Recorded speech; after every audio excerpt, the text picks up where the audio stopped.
Gravando. Bom, boa noite a todos. Primeiramente, é uma satisfação estar retornando ao campi de Cachoeira do Sul, a convite do ilustre professor e amigo João Alexandre, para nós trabalharmos hoje o tema do Sistema Interamericano de Direitos Humanos.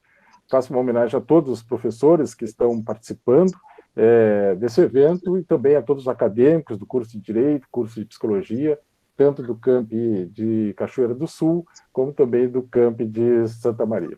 Bom, o tema que nós vamos trabalhar, Sistema Interamericano de Direitos Humanos, eu vou buscar dar um enfoque bastante amplo, de forma que a gente possa ter uma compreensão dos pontos básicos da composição desse sistema, dos órgãos de funcionamento, como funcionam esses órgãos, e percebermos, né, que, além de todo um sistema judicial e legal interno do país, nós também temos um sistema internacional voltado à proteção dos direitos humanos. Bom, como é que nasce o sistema de proteção dos direitos humanos? O sistema de direitos humanos não é novo, né? Ele é um tema que já vem sendo desenvolvido há muitos anos, e principalmente nós podemos pegar como base o século XVIII, como um momento em que esse tema passa a ser escrito através de declarações, que são as chamadas declarações liberais do século XVIII, como a Declaração do Estado de Virgínia, de 1776, depois a própria Constituição Americana, a Declaração dos Direitos do Homem e do Cidadão Francesa, de 1789, que vão trazer, né, um marco de direitos de proteção aos indivíduos, notadamente em relação ao poder do Estado, ou seja, criar mecanismos de proteção de direitos individuais, direito à vida, direito à segurança, direito à liberdade, direito à propriedade, em função do poder exercido pelo Estado. No final do século XIX,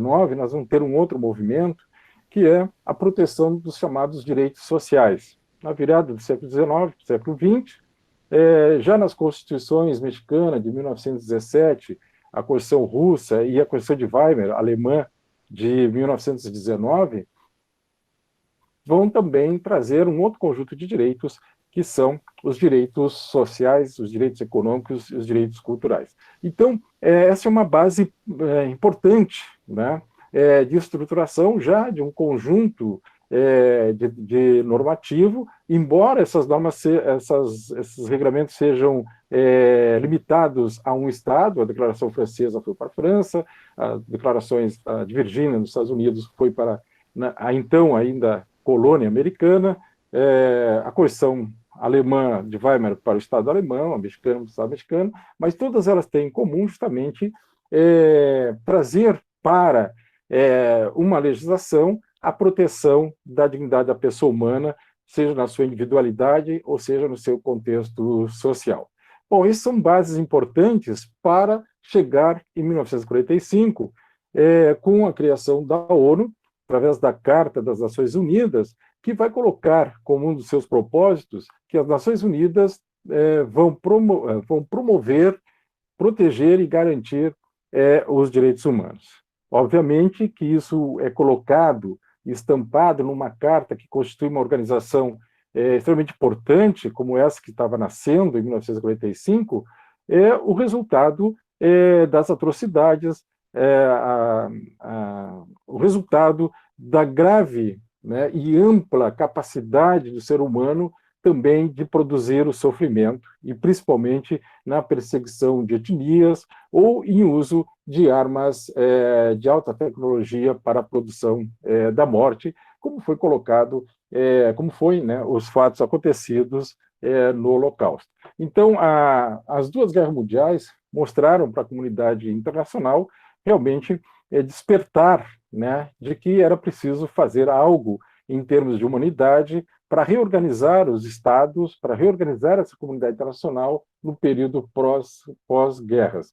Bom, então isso vai ser concretizado através da própria criação da ONU, que vai ter como um de seus propósitos a proteção dos direitos humanos. A partir daí, então, desse propósito, vai começar a se desenvolver um sistema universal de proteção de direitos humanos que decorre com a aprovação da Declaração Universal dos Direitos Humanos, em 1948, e a partir desse marco, que é a Declaração Universal dos Direitos Humanos, vão se constituir aí umas centenas de tratados internacionais voltados à proteção dos direitos humanos. Ou seja, o que se vê na comunidade internacional a partir do Guerra é um processo de humanização, né? Ou seja, é preciso humanizar as relações entre os Estados, humanizar a legislação internacional, colocar o indivíduo, a pessoa humana, no centro de uma proteção específica da comunidade internacional. Então, vai ser criado, a partir da declaração, vai ser criado um sistema global que vai ter como ponto de partida o que se chama de Carta Internacional de Direitos Humanos. Essa Carta Internacional, então, ela vai ser composta pela Declaração Universal de Direitos Humanos, de 1948, e dois pactos, um sobre direitos civis e políticos e outro sobre direitos econômicos, sociais e culturais, que são de 1966 e que vão trazer instrumentos de operacionalização, de aplicação desses direitos importantes, né, voltados à proteção da pessoa humana. Bom, então esse é o ponto de partida, né,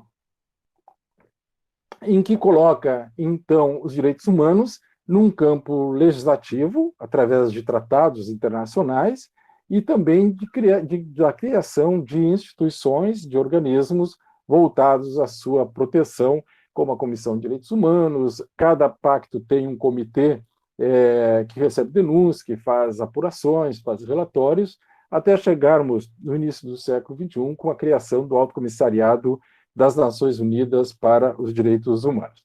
Bom, a partir desse sistema global, também vão ser criados sistemas regionais.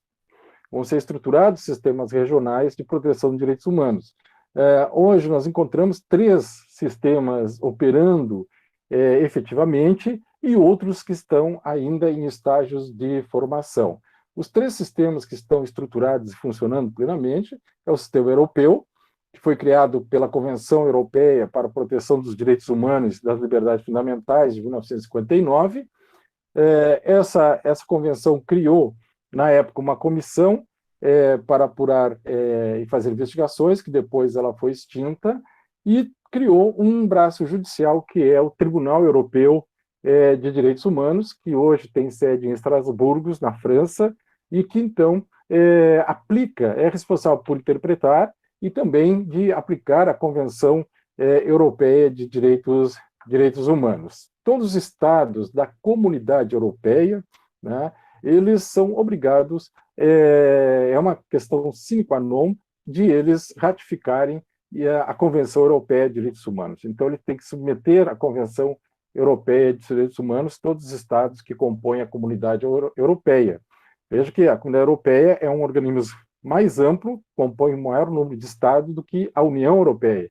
A União Europeia é uma associação para determinadas áreas de integração, mas nós temos depois a Comunidade Europeia, que é coordenada por um Conselho Europeu, que abrange o maior número de estados, que pode não estar na União Europeia, mas está obrigado à Convenção Europeia de Direitos Humanos e também está sob a jurisdição do Tribunal Europeu de Direitos Humanos. O segundo sistema é o sistema africano, criado pela Carta Africana dos Direitos Humanos e dos Povos, em 1981. Esse sistema já está implantado, ele tem uma comissão africana de direitos humanos que faz investigações, que apura denúncias, faz relatórios, estudos, e um braço judicial, que é a Corte Africana de Direitos Humanos, que fica no estado da Tanzânia. Então, esse sistema já está funcionando, né, plenamente. E nós temos aqui o sistema americano. O sistema americano, que é vamos dizer assim, o ponto, que é a base da nossa exposição. Bom, o sistema americano, o sistema interamericano de direitos humanos, né, então ele se enquadra nesse conjunto evolutivo de Primeiro, criação de uma normatização internacional para a proteção de direitos humanos. Essa normatização, além de além de estabelecer que direitos, quais direitos vão ser protegidos, né, e a importância desses direitos serem protegidos por esses tratados, também cria mecanismos para a sua efetivação, para a sua garantia e para a sua aplicação.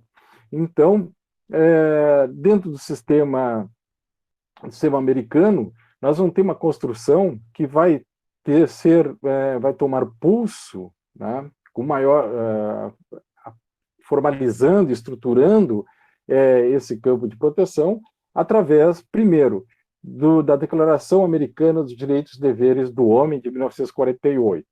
Bom, essa declaração ela foi aprovada juntamente com a Carta das Organizações dos Estados Americanos, né? Essa Carta da Organização dos Estados Americanos, ela criou uma entidade semelhante às funções da ONU, criada em 1945. Aliás, dia 24 de outubro agora, se comemora, acho que são 75 anos da aprovação da Carta da promoção da Carta que criou a ONU. Então, faz 75 anos agora, dia 24 de outubro. Mas naquele mesmo ano, né, também começou a se estruturar, e já vinha até desde o início do século, a estruturar um sistema de organização entre os Estados americanos, né? Os Estados americanos, desde o século XIX, a partir, né, do processo de independência, eles sempre tiveram uma relação muito próxima, até para criar mecanismos contra a intervenção dos Estados europeus, fruto desse processo de descolonização promovidos no século XIX, da emancipação das colônias em novos estados. Então, sempre houve uma preocupação muito grande dos estados em se articularem politicamente, estabelecer relações conjuntas, inclusive de relações de proteção em relação a qualquer movimento, né, dos estados europeus frente às independências das colônias americanas. E esse processo, né, foi se amadurecendo. Já no início do século XX, se criou uma União Pan-Americana, e isso foi se desenvolvendo até chegar o exemplo que aconteceu com a comunidade internacional como um todo, da criação da ONU, se criar também um mecanismo para o continente americano, que é a Organização dos Estados Americanos. E juntamente com a aprovação dessa carta, em 1948, também foi aprovada uma Declaração Americana dos Direitos e Deveres do Homem. E é importante ressaltar que essa declaração ela foi aprovada antes da Declaração Universal dos Direitos Humanos. A Declaração Universal é do dia 10 de dezembro de 1948, e a Declaração Americana ela é mais ou menos no mês de julho de 48. Né? Então, ela tem alguns meses, ela antecede a Declaração Universal. Então, mostra um pioneirismo, né? Um pioneirismo do continente americano, dos estados, em colocar, né, a questão da pessoa humana à frente, né, das suas atividades, né? Ou seja, a preocupação em proteger a pessoa humana que estão aqui no continente americano. Obviamente que isso nós podemos tirar duas questões importantes aí dessa declaração. Primeiro, essa valorização dos direitos humanos, a valorização da pessoa humana, buscando colocar em um documento em que os estados assumem compromisso de aplicar esses princípios e fazer a proteção. Já, por outro lado, pelo que nós acompanhamos, né, o desenvolvimento da política e dos estados na América Latina, também se verifica a dificuldade que é de implantar, né, esses direitos, de fazer efetivo esses direitos consagrados nessa declaração. Ou seja, são muitas instabilidades políticas no continente americano, pautado por muitos golpes políticos, regimes de exceção, regimes militares de exceção, que são regimes que limitam, que estrangulam e que realmente desrespeitam esses tratados internacionais, ou seja, que não efetivam a garantia dos direitos individuais, dos direitos fundamentais e, principalmente, dos princípios estabelecidos nessas declarações, né? Então, essas questões que se levam em conta em relação à Declaração Americana. Mas ela é muito importante, porque mesmo antes da Declaração Universal, e 2 anos antes da Declaração Europeia de Direitos Humanos, nós já tínhamos aqui no continente americano uma declaração de princípios nessa área. Bom, depois, em 1969, vai ser aprovada a Convenção Americana dos Direitos Humanos. Bom, qual é o objetivo dessa convenção? É justamente ser um instrumento de aplicação, de efetivação desses direitos. Por quê? Uma declaração, ela é uma carta de princípios, ela não tem uma função impositiva, né? Ou seja, mesmo que os estados aceitem essa declaração, mesmo que eles ratifiquem essas declarações, né, que é o termo adequado, ele está obrigado a aplicar esses princípios, mas ele não tem um dispositivo que imponha que ele aplique ou não esse dispositivo. São uma carta de declaração de princípios, assim como a Declaração Universal de Direitos Humanos, né?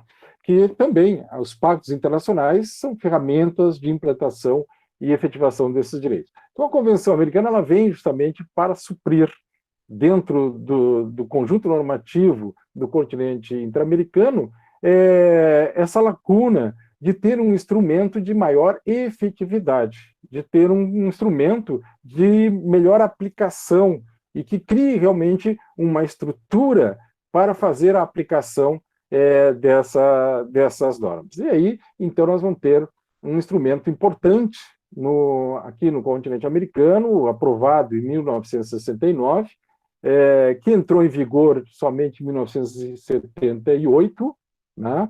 E para o Brasil em 1992, como logo eu vou comentar. Bom, qual a importância dessa Convenção Americana de Direitos Humanos, né? A importância dela é que nós poderíamos dizer que ela é uma carta constitucional do continente americano. É uma lei suprema do continente americano. É como se fosse, dentro do ordenamento dos estados, nós temos uma Constituição, que é a norma maior, que é a norma suprema, e que toda a estrutura normativa desse país tem a sua condição de validade a partir dos princípios e das normas da Constituição. A nível interamericano, nós temos um documento, vamos dizer assim, de mesma característica, que é a Convenção Americana dos Direitos Humanos. Bom, a partir disso, né, vão ser aprovados, né, pelos estados aí também uma dezenas de tratados, né, de convenções e tratados, regrando áreas específicas, né? Eu coloquei aqui alguns exemplos, como o protocolo adicional à Convenção Americana de Direitos Humanos, na área de direitos econômicos, sociais e culturais, porque a Convenção Americana ela se debruçou muito com os direitos individuais e os direitos políticos. Somente um artigo, o artigo 26, faz menção aos direitos sociais. Então, era preciso explicar, ampliar essa abordagem. Então, isso foi realizado nesse protocolo adicional. A Convenção Americana sobre Direitos Humanos referente à abolição da pena de morte. Então, a pena de morte é um tema que nós temos dois campos hoje de proteção. Por exemplo, a Constituição Federal traz como cláusula pétrea, né, a vedação da pena de morte. Mas, mesmo assim, além da Constituição Federal proibir a pena de morte, né, também há um tratado interamericano que também aboliu a pena de morte, que é de 1990. A questão da tortura também, prevenir e punir a tortura. A Convenção Interamericana para prevenir, punir e erradicar a violência contra a mulher, que é de 1994, também chamada Convenção do Pará, ou Carta do Pará, que é a Convenção em relação extremamente importante, né, para erradicar a violência contra a mulher. Tráfico internacional de menores, eliminação de todas as formas de discriminação contra as pessoas portadoras de deficiência, de 99. Então, são algumas convenções que já estão em vigor de forma especializada, né, tratando assuntos especificamente. Bom, deixa eu ver aqui, muito bem. Já que estou tratando assim, desse sistema interamericano, falei da declaração, da convenção, de todos esses tratados, né, protocolos, convenções das mais diversas áreas, fazer um parênteses aqui para situar vocês como isso funciona dentro do ordenamento interno. Né? Grande parte da nossa assistência são alunos do direito, outra parte da psicologia, e é importante nós termos um pouco essa compreensão, porque o que acontece? Nos cursos de direito, notadamente, né, são 5 anos,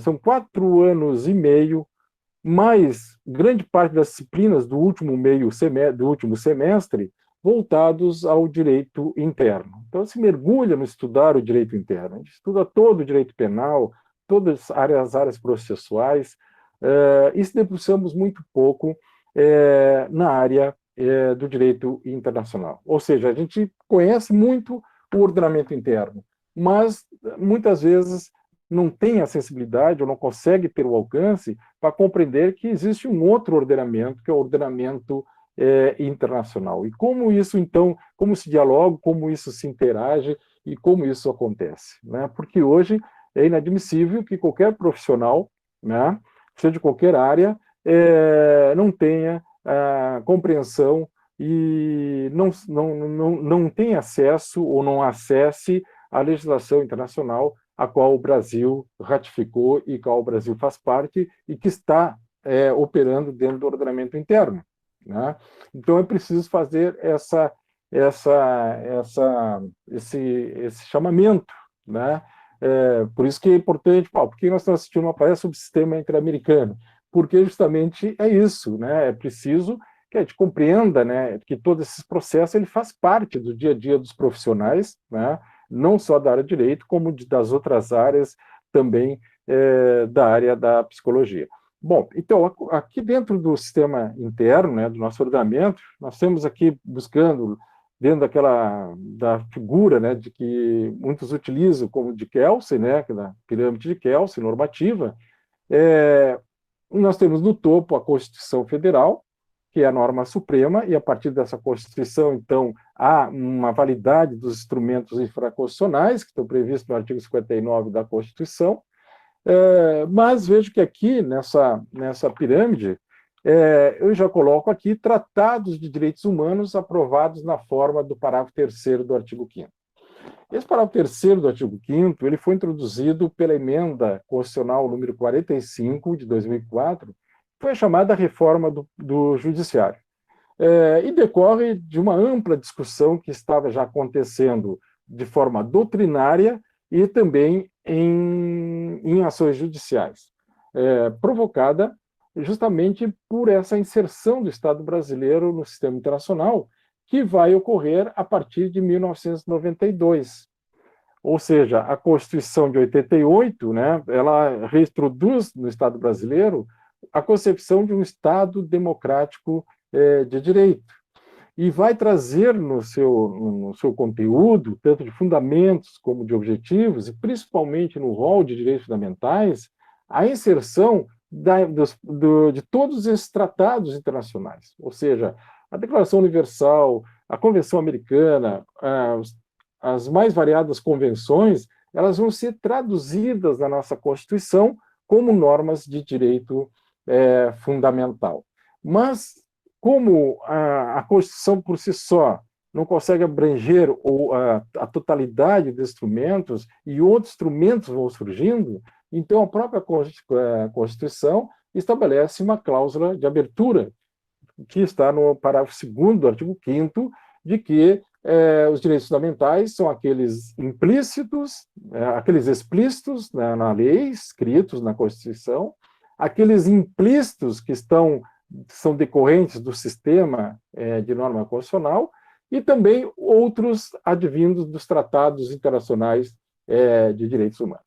Aqui nós teremos uma outra discussão, que eu vou abreviar, não vou imergir profundamente, né? Mas aqui a questão é colocar para vocês o seguinte, que a Constituição, né, hoje, em virtude desse parágrafo 3º do artigo 5º, ela está aberta aos tratados internacionais de direitos humanos que forem aprovados no mesmo rito das emendas constitucionais.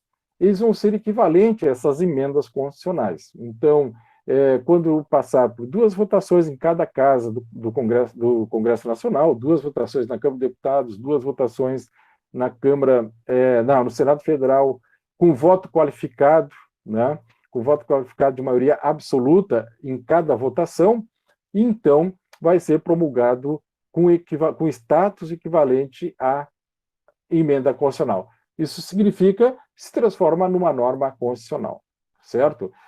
Atualmente, né, desde 2004, 2 convenções foram aprovadas dentro desse critério, dentro desse requisito, que é a Convenção Internacional sobre os Direitos das Pessoas com Deficiência e seu protocolo facultativo, de 2009. Então, essa convenção, ela não se insere dentro da Constituição, mas ela é uma continuidade da Constituição, porque as suas normas são constitucionais, têm status constitucional. E a segunda convenção é o Tratado de Marrakech, para facilitar o acesso a obras publicadas às pessoas cegas com deficiência visual ou com outras dificuldades para ter acesso ao texto impresso.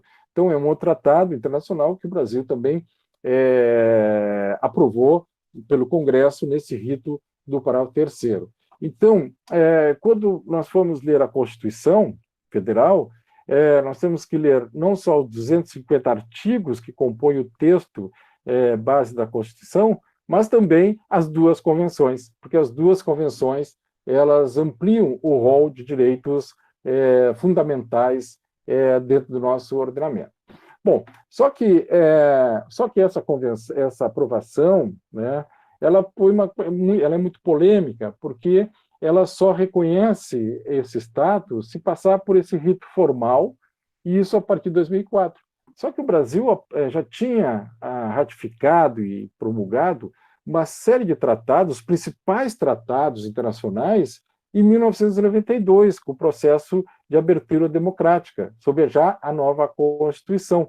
Na época, inclusive, o presidente era Fernando Collor, e ele fez a ratificação de uma dezena de tratados, os mais importantes tratados internacionais, como os próprios pactos internacionais da ONU, a Convenção Americana de Direitos Humanos, a Convenção sobre a questão do direito da mulher, a proibição da tortura, da escravidão, ou seja, a proteção da criança, que é de 92, que depois já vem o ECA na sua esteira, o Estatuto da Criança e do Adolescente. Então, todo esse conjunto normativo, base importante sobre direitos humanos, eles foram ratificados lá em 92, e ali que o Brasil, então, se insere no sistema interamericano de direitos humanos.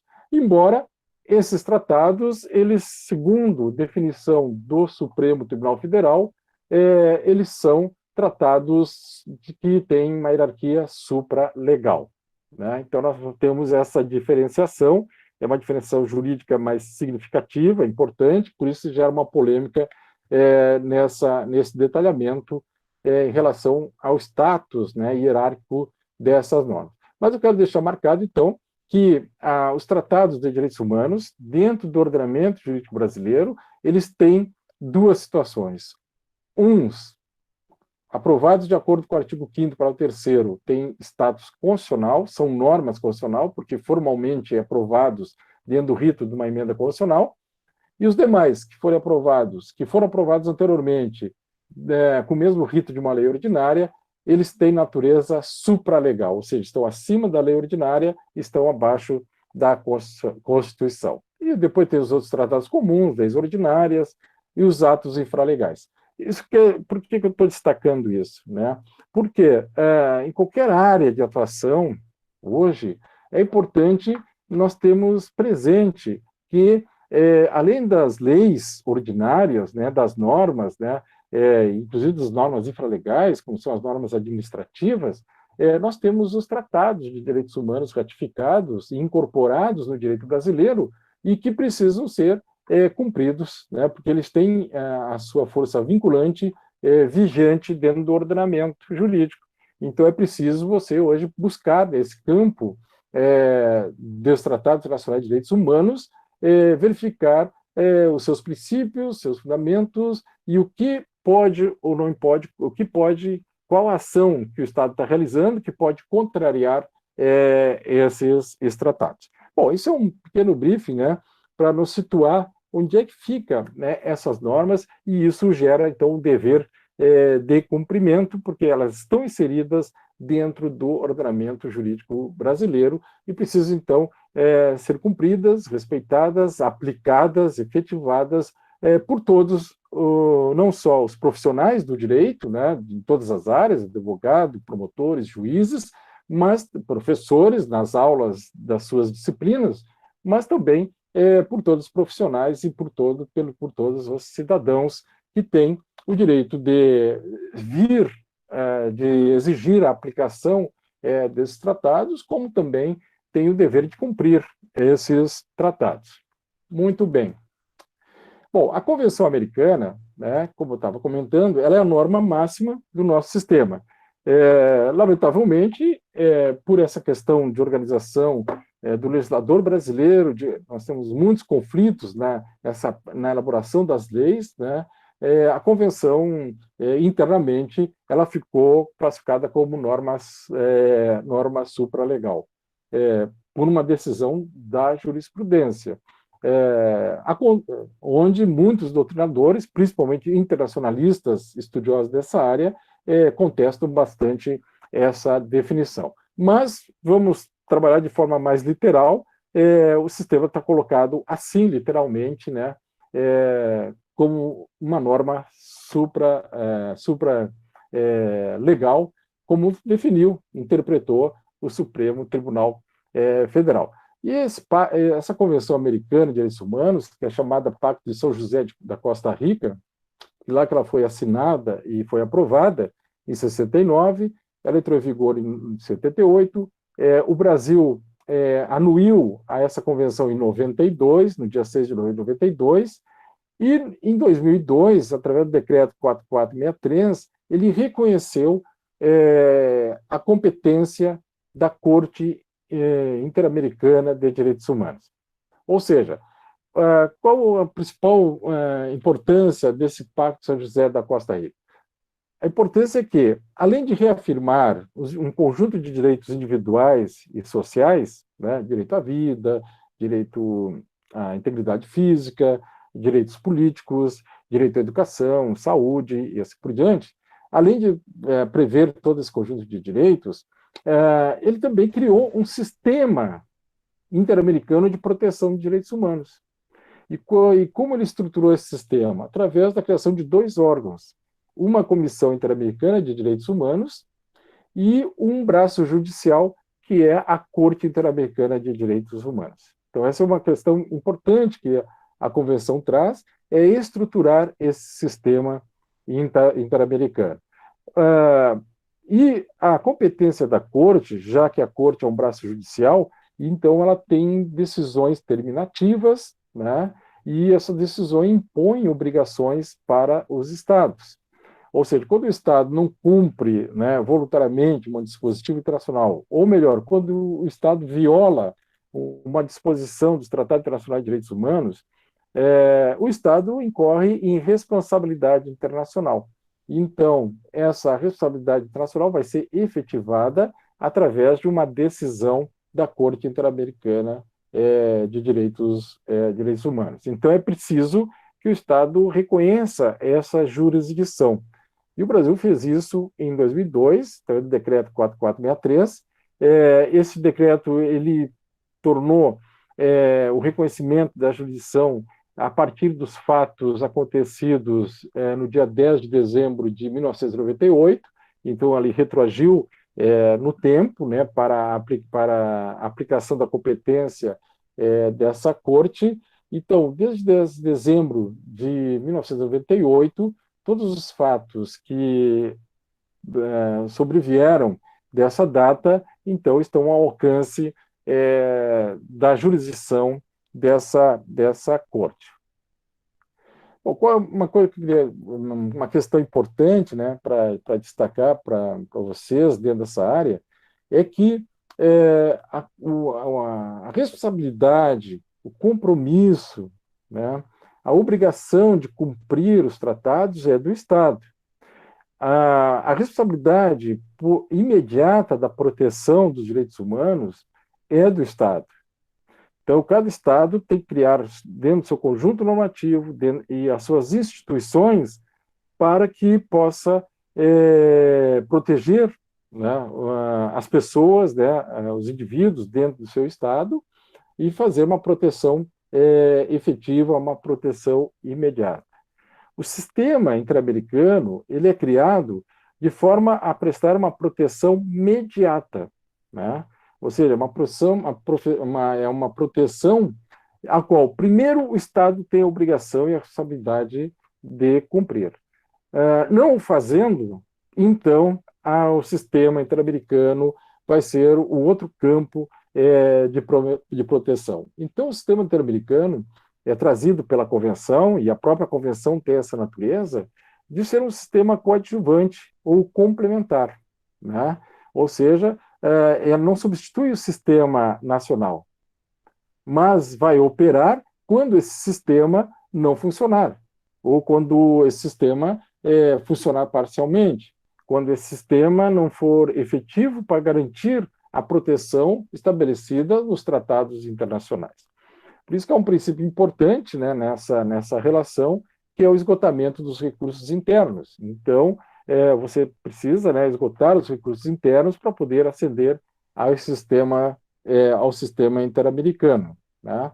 Então, sempre se parte do princípio de que o Estado, né, é que tem a responsabilidade primeira, a responsabilidade imediata de oportunizar, de proporcionar a proteção aos seus cidadãos, né, aos indivíduos que se encontrem em seu território, né, ou seja, a todas as pessoas que se encontrem no seu território.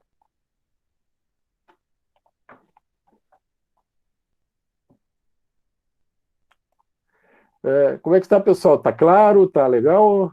Vocês querem colocar alguma questão? Tranquilo? Professora Cristiana, tá bem, hein? Som tá bom? Eu vi que tem alguns alunos postando aí que não estão ouvindo bem. Tá Tudo muito legal? bom me escutar. Tá bom? Tá ótimo. João, tá tudo tranquilo aí? Tá Tranquilo, bom. Sérgio.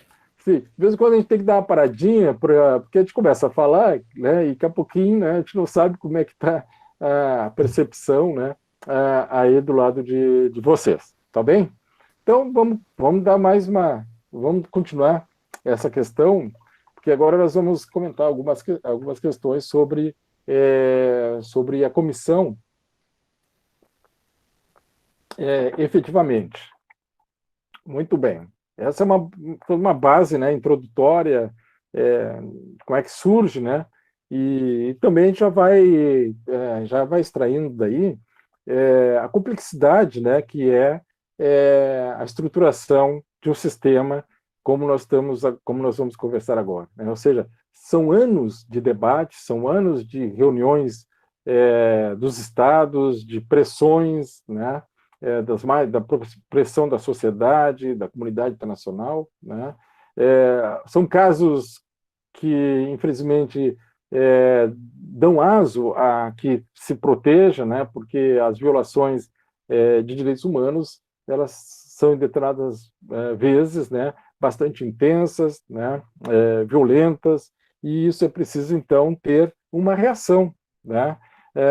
Então, na medida em que você tem a violação, mas você também tem a reação. E a reação que a comunidade internacional vem dando é construir esse sistema, construir o sistema interamericano e trabalhar, né, para que eles realmente sejam efetivos. Muito bem. Então, vamos continuar.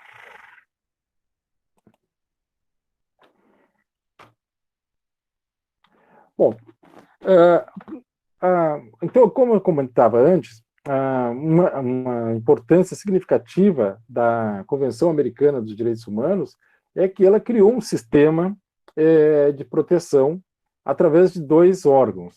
O primeiro é a Comissão Interamericana de Direitos Humanos, que hoje está situada em Washington, nos Estados Unidos, e a Corte Interamericana de Direitos Humanos, que é um braço judicial, né, que está sediada na cidade de São José da Costa Rica. Bom, vejamos primeiro a Comissão Interamericana de Direitos Humanos.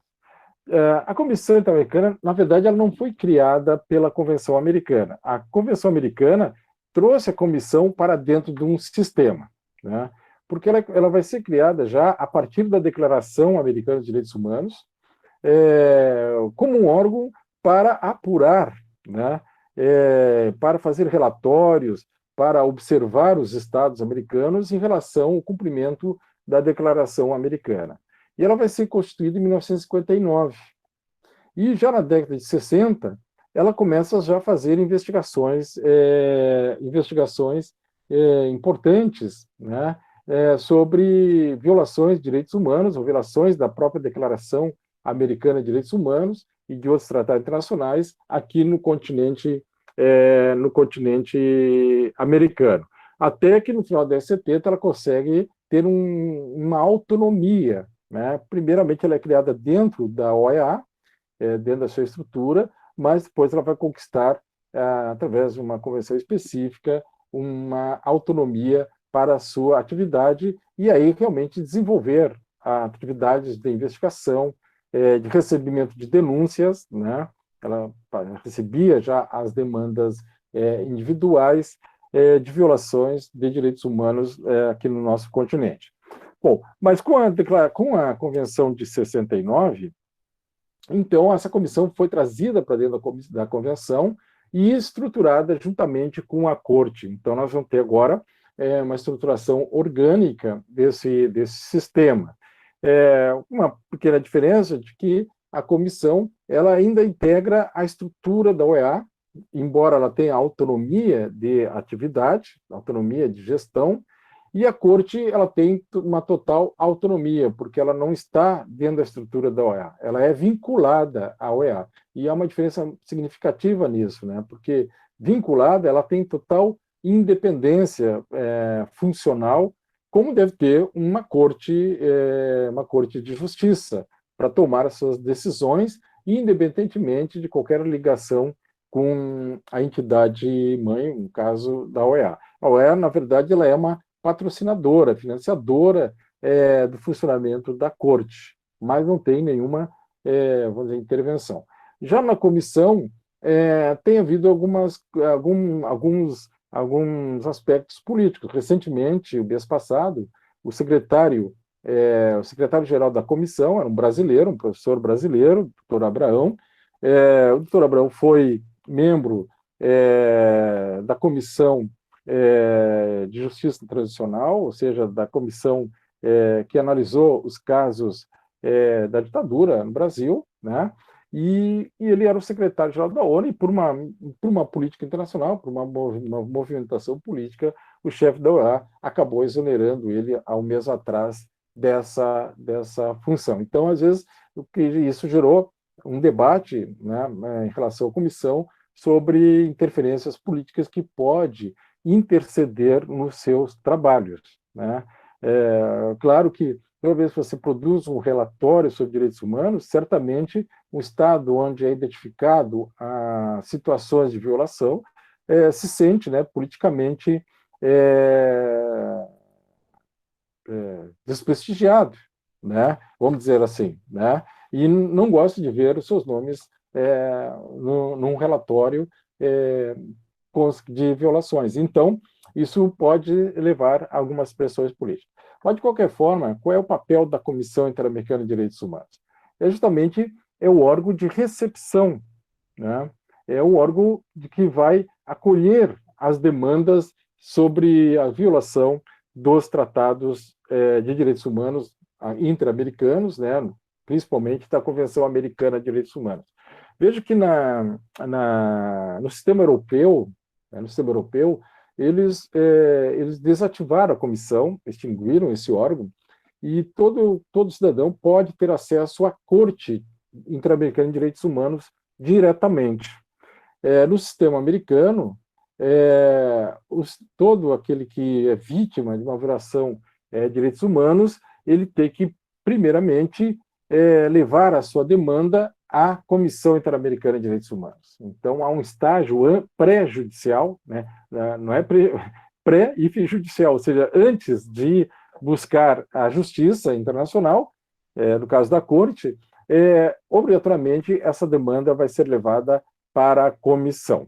No sistema africano também é da mesma forma. No sistema europeu, eles eliminaram essa etapa. Qualquer cidadão que sofrer alguma violação de direitos humanos na Europa, ele pode levar a sua demanda diretamente para o Tribunal Europeu.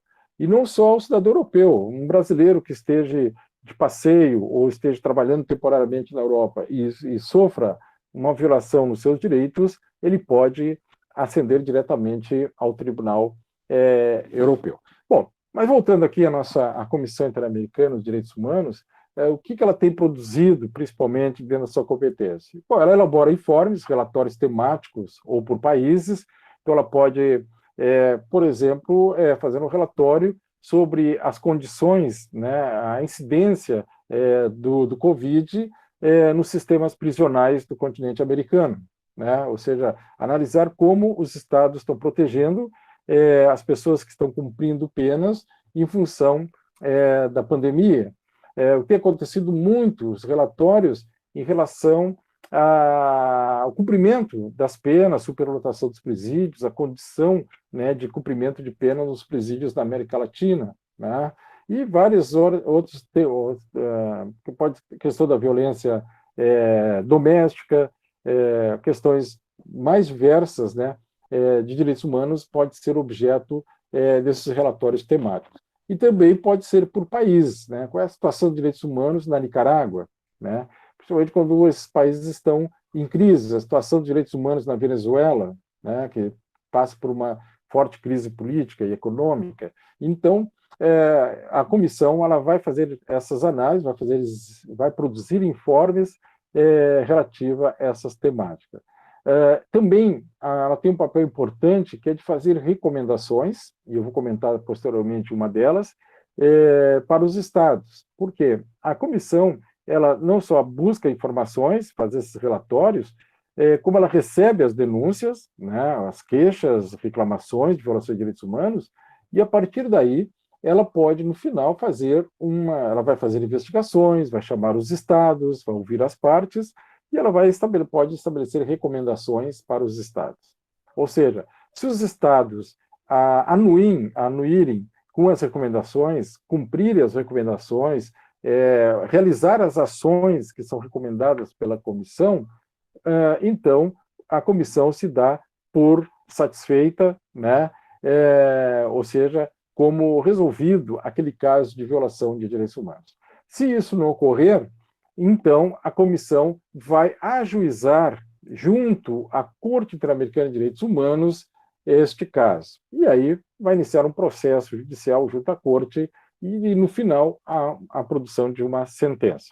Então, essa também é uma das medidas da Corte, da Comissão, que é remeter casos à Corte. Né? Remeter casos à Corte. Então, ela é legitimada, né, a remeter casos para a Corte Interamericana de Direitos Humanos. Também ela pode requerer medidas cautelares aos estados, porque os estados cessem imediatamente a violação que está ocorrendo. Ela pode solicitar opiniões consultivas à Corte. Essas opiniões consultivas é uma das competências da Corte, que é fazer a interpretação da Convenção Americana de Direitos Humanos. E também, então, a comissão vai receber, né, as queixas individuais, ou seja, as reclamações individuais.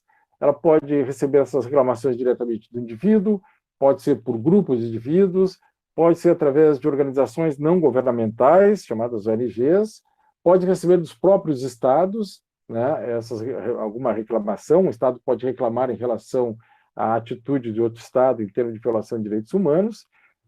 Então, são várias formas que ela pode receber reclamações.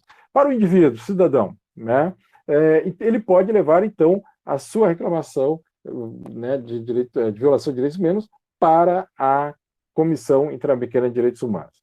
Em regra, na prática, tem acontecido é que hoje existem inúmeras organizações não governamentais de proteção dos direitos humanos em que elas criaram setores com advogados especialistas no direito internacional de direitos humanos para justamente vincular essas queixas, levar essas queixas, dar um apoio para que essas queixas cheguem à Comissão Interamericana de Direitos Humanos. Atualmente, essa comissão ela é composta por 7 membros, tem um mandato de 4 anos, podendo ser reconduzido por mais 4 anos. Está no primeiro mandato uma brasileira, que é a professora Flávia Piovesan, que é uma das mais ilustres pesquisadoras e doutrinadoras da área do direito internacional de direitos humanos no Brasil, e que ela está, se não me engano, desde 2017, ela foi nomeada comissária, né, interamericana de direitos humanos. Dos 7 membros, eles são eleitos pela Assembleia da OEA, os estados fazem indicações, e a Assembleia da Organização dos Estados Americanos é que faz, através de votação, a escolha desses comissários interamericanos de direitos humanos. Essa comissão ela tem a sede em Washington, mas ela faz audiências públicas e transfere, às vezes, as suas sessões de trabalho de forma itinerante nos estados, né? Então, ela pode fazer, inclusive, investigações em loco. Ela já esteve aqui em Porto Alegre, no Presídio Central, onde transita, né, lá na comissão, uma reclamação produzida por várias entidades, se não me engano, entre elas a Júris, que trata sobre a superlotação e as condições de cumprimento de pena do Presídio Central, que hoje se denomina cadeia pública, né? Mais recentemente, eu acho que questão de 1 ano, 2 anos atrás, também foi levada à comissão, aqui do Rio Grande do Sul, o caso da Botkiss, de Santa Maria, né? Aquela tragédia que ocorreu em Santa Maria, através de advogados e de grupos de familiares, e então ingressaram com uma reclamação junto à Comissão Interamericana de Direitos Humanos, e isso está tramitando naquele espaço. Bom, o que é necessário para acessar essa comissão, né? Primeiro, que tenha que se esgotar os recursos internos. Como dizia antes, né, o Estado é que tem que promover a proteção dos direitos humanos, através das suas instituições públicas, né, através de entidades na área social, na área policial, o Poder Judiciário, Ministério Público, né, defensorias, toda essa estrutura, ela existe para proteger a pessoa humana, né? Então, é preciso, esse sistema funcionar. Quando esse sistema esgota e não traz a satisfação do direito, não repara essa violação, então, aí sim pode-se buscar a Comissão Interamericana de Direitos Humanos. O que acontece na prática, né? Acontece na prática que a estrutura hoje estatal brasileira ela é muito morosa, né?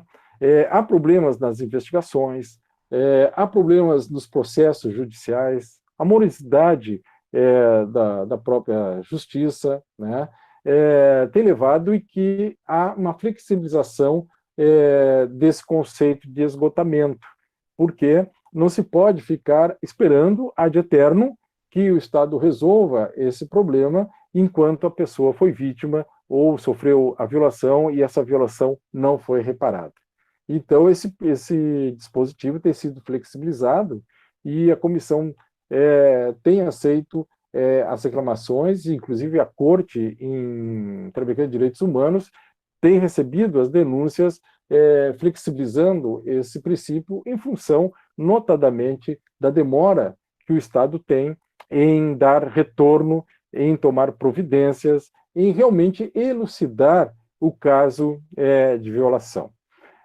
Também esses casos devem ser levados para a comissão até 6 meses depois que se teve a última decisão dentro do Estado brasileiro. Não pode ter pendência desse caso em outro processo internacional, né?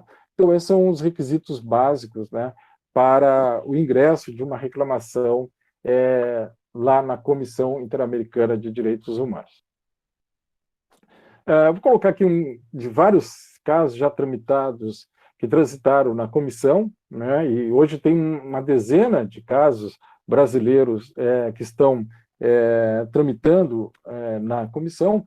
Um mais conhecido, né, e talvez as pessoas às vezes não associam esse resultado, foi uma recomendação que o Brasil teve da Comissão Interamericana de Direitos Humanos frente ao caso de violência doméstica da senhora Maria da Penha Maia Fernandes, né? Todos já devem lembrar desse nome, né? Que ficou muito conhecido através da Lei Maria da Penha, né? Mas como é que acontece essa situação, né? Ou seja, o caso da violência doméstica sofrida pela senhora Maria da Penha Maia Fernandes, ele foi levado em 1998, né, para a Comissão Interamericana de Direitos Humanos, que recebeu essa denúncia, e foi denunciado, né, a tolerância do Estado brasileiro, porque em mais de 15 anos não tinha tomado as medidas necessárias para processar e punir o agressor, né, o responsável pela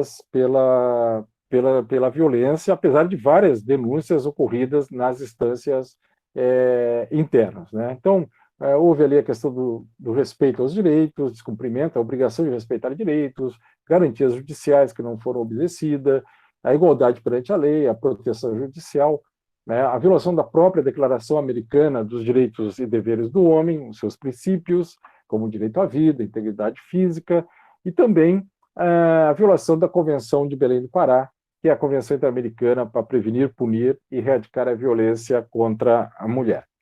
O que aconteceu, né, com a senhora Maria da Penha Maia Fernandes? Né? Em 1983, ela foi vítima de tentativa de homicídio. Quando ela foi dormir, né, ela se deitou, o marido, o esposo, disparou com um revólver, com arma de fogo, enquanto ela dormia, né, e outras agressões que ela teve, né, já vinha recebendo, culminou com esse momento. Ela foi levada para o hospital, ficou mais de 4 meses internada, ela foi submetida a várias cirurgias, inclusive ela resultou paraplégica, né, em função desse incidente. Ela voltou para casa, depois de restabelecida, e foi colocada em isolamento pelo esposo, e novas agressões advindas, né, foram advindas, e o companheiro novamente tentou matá-la tentou eletrocutá-la durante o banho, né? Então, fatos extremamente graves que ela sofreu, né, naquele momento, lá em 1983. A justiça brasileira, né, ele foi submetido a 2 júris, né, o primeiro em 91, veja que de 83 a 91 já é um tempo significativo. Esse julgamento foi anulado pelos advogados, e somente em 96 ele foi submetido a um outro julgamento. Ele foi condenado a 10 anos e 6 meses, né? Mas acabou ficando só um período preso, e somente em 2003 é que ele realmente começou a cumprir definitivamente a sua pena. Vejo que o fato aconteceu em 1983, e somente em 2003 que a justiça brasileira conseguiu fazer a efetivação da pena a qual ele resultou das graves violações que ele cometeu, né? Então, a comissão fez uma série de recomendações, né, para o Estado brasileiro. Ou seja, dar mais celeridade no processo penal, né, em relação ao responsável, apurar as irregularidades e atrasos injustificados do sistema brasileiro. Por que atrasou na justiça, né? Por que atrasou as investigações policiais? A reparação simbólica, né, no caso de indenizações, intensificar o processo de reforma para evitar a tolerância estatal e o tratamento discriminatório diante da violência doméstica, capacitação dos funcionários judiciais e policiais, simplificar procedimentos penais para essa área, formas alternativas às judiciais para a solução de conflitos que envolvam a violência doméstica, né? Multiplicar o número de delegacias policiais especializadas, introduzir planos pedagógicos desenvolver a compreensão e importância do respeito à mulher, ou seja, uma série de medidas, né, judiciais, medidas legais, medidas de capacitação, medidas administrativas e estruturais para enfrentar definitivamente o tema da violência doméstica. Então, veja aí o papel, a relevância que tem um sistema internacional, né, e a sua aplicação dentro do funcionamento do Estado, no caso aqui do Estado brasileiro, e que colocou realmente na pauta do Brasil a questão da violência doméstica, embora a gente saiba que ainda estamos com passos bastante lentos, né? Muitas coisas evoluíram, né? Mas ainda há muito o que fazer. Em 2006, resultante dessa recomendação, foi publicada a lei, foi aprovada a Lei 11.340, que ficou conhecida em homenagem, né, a ela como Lei Maria da Penha. Em 2008, ela recebeu as indenizações, foram pagas até pelo Estado do Ceará. E na época que ela recebeu essa indenização, ela fez o seguinte comentário, né, a seguinte expressão: o dinheiro nenhum pode pagar a dor e a humilhação das últimas 2 décadas de luta por justiça. Né? Então, vejo que as questões dela só foram resolvidas, né, a situação dela, e só trouxe à pauta a violência doméstica a partir da reclamação feita à Comissão Interamericana de Direitos Humanos. Bom, se o Estado brasileiro não tomasse nenhuma medida em relação a essa recomendação, ou as medidas adotadas fossem insuficientes, né, então restaria para a comissão ingressar, né, com uma demanda junto à Corte Interamericana de Direitos Humanos. Então, aí nós entramos no segundo órgão que estrutura esse sistema de proteção. A Corte Interamericana, ela fica na cidade de São José da Costa Rica. Foi onde foi aprovada a Convenção Americana de Direitos Humanos, e o próprio Estado da Costa Rica pleiteou, junto aos estados da OEA, que a sede da Corte fosse fixada nessa cidade. Então, em homenagem até a toda a movimentação que houve para a realização da conferência que aprovou a Convenção Americana de Direitos Humanos, então foi definida que a sede da Corte ficasse em São José da Costa Rica. Bom, qual é a competência dessa Corte? O que ela faz? Ela tem a competência contenciosa, que é justamente analisar, processar, julgar os casos de violações de direitos humanos. Notadamente, as violações à Convenção Americana de Direitos Humanos e aos tratados interamericanos de direitos humanos. Segundo, ela também tem tem a competência de opiniões consultivas. O que significa isso? Significa interpretar os princípios e as normas da convenção. Então, quando os estados têm alguma dúvida de como aplicar determinado princípio, determinado direito, né, então ele pode solicitar para a Corte, e a Corte, então, vai expressar uma opinião consultiva. Isso chama dezenas de opiniões consultivas, até para os estudantes de direito, principalmente, é uma boa fonte de consulta doutrinária importantíssima, né, essas opiniões consultivas. Né? Então, é uma fonte de pesquisas que você precisa ter, se apropriar, né, porque trata de vários temas, né, importantes de aplicação dentro do direito interno, principalmente o esclarecimento, a interpretação de princípios e assim por diante. E também a Corte pode adotar medidas de proteção provisórias, seria uma espécie de cautelar, né? São medidas provisionais, justamente para fazer cessar imediatamente a violação de um direito de direitos humanos, quando há urgência, né, e a gravidade da violação precisa que se tome medidas imediatas. A Corte é composta por 7 juízes. Esses juízes têm um mandato de 6 anos e pode ser prorrogado por mais 6 anos. Então, um juiz ele pode permanecer até 12 anos nesse cargo. Nós tivemos recentemente 2 juízes, o doutor Antônio Augusto Cansado Trindade. Ele foi assessor do Ministério do Itamaraty, assessor jurídico, professor da Universidade de Brasília, é um dos principais autores, doutrinadores de direito internacional e um dos principais autores e doutrinadores do direito internacional dos direitos humanos, introduziu esse tema aqui no direito brasileiro. E ele foi juiz, um importante juiz, que mudou significativamente as sentenças, né, as decisões, o pensamento dessa corte. Houve um avanço significativo com a presença dele. Ele atualmente está na Corte Internacional de Justiça, em Haia, que é outro tribunal internacional, e também já está no segundo mandato. E no caso lá da Corte Internacional de Justiça, a Assembleia da ONU é que faz a votação e aprova, né, a recondução para o cargo, e ele foi o que teve o maior número de votos a favor para a sua recondução nos últimos anos.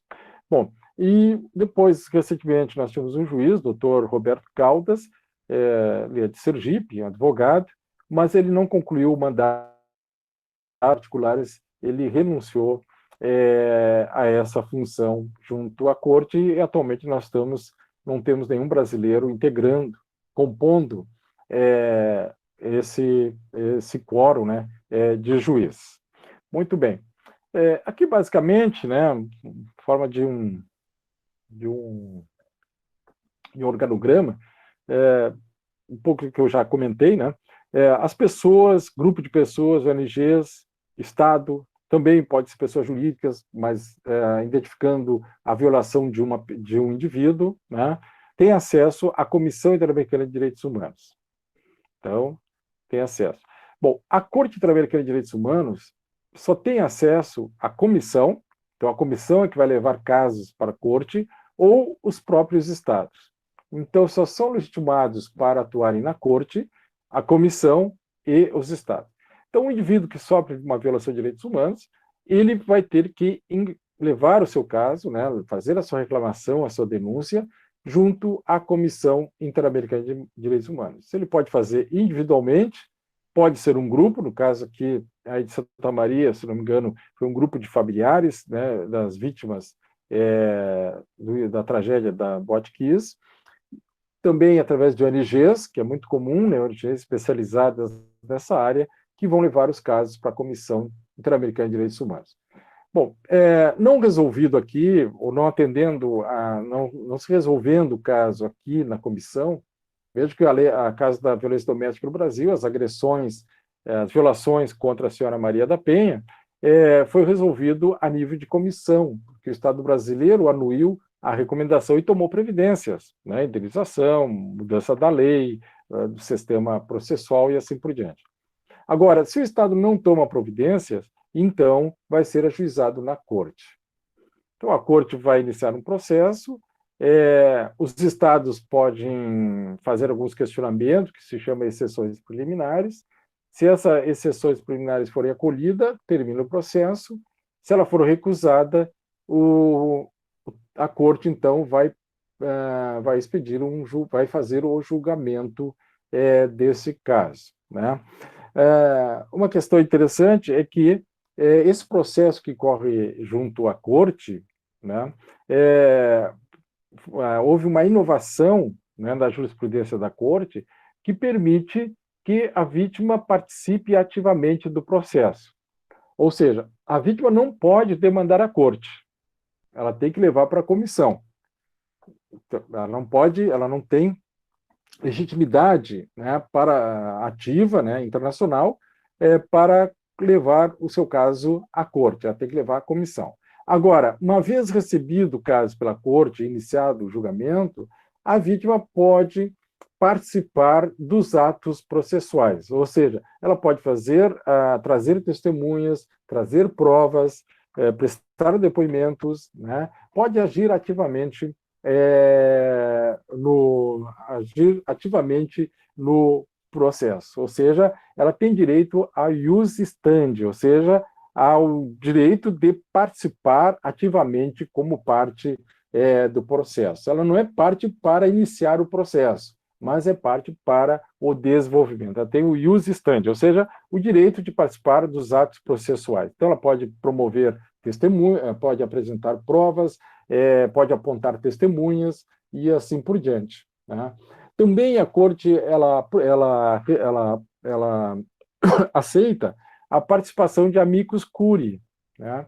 Que é um instituto em que qualquer interessado, né, pode participar do processo, né, não como parte diretamente interessada, mas como parte para contribuir com o processo, né, contribuir com questionamentos, trazendo doutrinas, trazendo posições que possam contribuir para a solução desse processo. Então, hoje é uma atividade muito intensa, né, muito ampla, né, transparente, desse processo judicial junto à Corte, que possibilita, então, uma intensa participação. Isso foi uma inovação mais recente.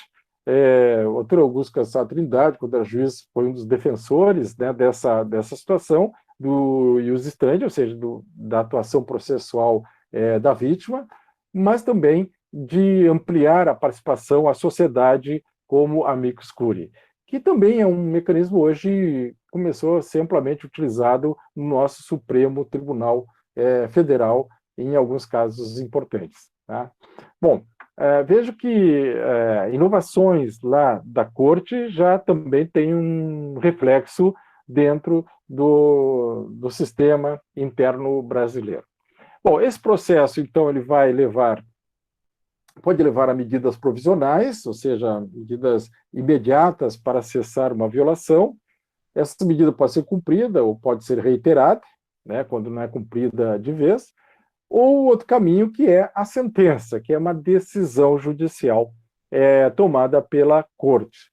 Bom, uma questão, principalmente dos alunos de direito, né, que se coloca aqui, é que essa decisão da Corte, essa sentença, ela tem um caráter de definitividade. E também ela funciona em um único grau de jurisdição. Enquanto na justiça interna brasileira, na justiça comum, ela funciona em duas jurisdições, tem o juiz de primeiro grau e o juiz de segundo grau, ou seja, o juiz de primeiro grau, o juiz singular, e o juiz de segundo grau, o juiz coletivo, que são os tribunais, né? No sistema interamericano, né, na Corte Interamericana de Direitos Humanos, é somente um grau de jurisdição. Então, essa sentença ela é definitiva e inapelável. Uma vez proferida, né, ela é inapelável. Resta para os estados o quê? Cumprir a sentença. Né? Cumprir a sentença. Ou, no máximo, solicitar que ela seja interpretada. Ou seja, se algum dos seus dispositivos não ficou claro para o Estado, ele não sabe como cumprir aquele dispositivo pronunciado na sentença, então ele vai buscar esclarecimento, buscar uma interpretação. Mas somente nesse caso. E não pode ser um pedido de interpretação protelatório. A Corte já tem se manifestado, né, seguidamente, e rejeitado, né, pedidos de interpretação, quando simplesmente ele ter o cunho protelatório. Então, os Estados têm aí uma vinculação muito forte, né, em termos de cumprimento.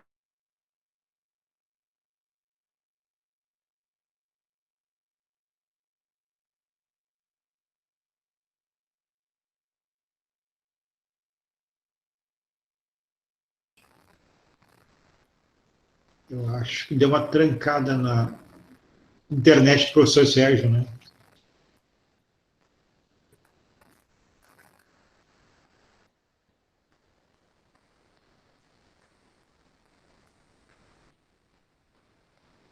Sérgio, não sei se está nos ouvindo aí, nós não te ouvimos. Sentença.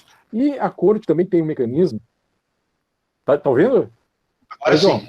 Sim, estamos ouvindo agora. Que deu uma interferência? Deu uma trancadinha. Ah, tá. Então tu me avisa, né? Porque daí eu paro e a gente vê o que houve, né?